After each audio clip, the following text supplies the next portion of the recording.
ముందు నుండే షుగర్ ఉండి తర్వాత గర్భం దాల్చితే దానిని ప్రీ డయాబెటిస్ అంటారు.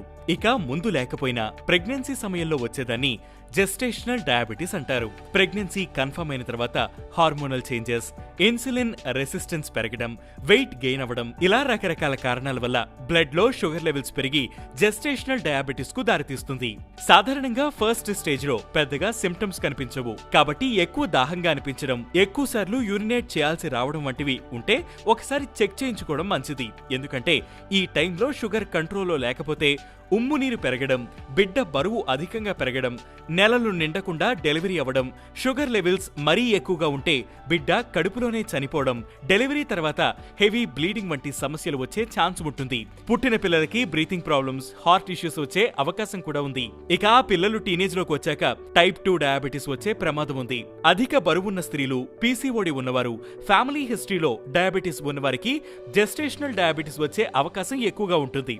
సో ముందు నుంచే తగిన జాగ్రత్తలు తీసుకోవడం మంచిది. ఫైబర్ ఎక్కువగా, క్యాలరీలు తక్కువగా ఉన్న ఫుడ్స్ తీసుకోవాలి. అయితే పోర్షన్ సైజ్ మీద కాన్సంట్రేట్ చేయాలి. ప్రెగ్నెన్సీ సమయంలో పూర్తిగా రెస్ట్ తీసుకోకుండా ఎక్సర్సైజ్ చేయడం మంచిది. నమస్తే, నా పేరు తరు Gupta. I'm an endocrinologist currently working in wellness hospital.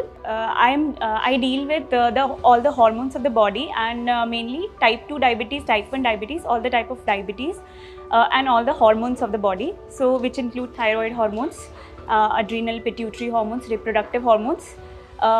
Major chunk I deal with diabetes. So the tip for from my side to all the viewers is that for diabetes mainly we need to lead a healthy lifestyle.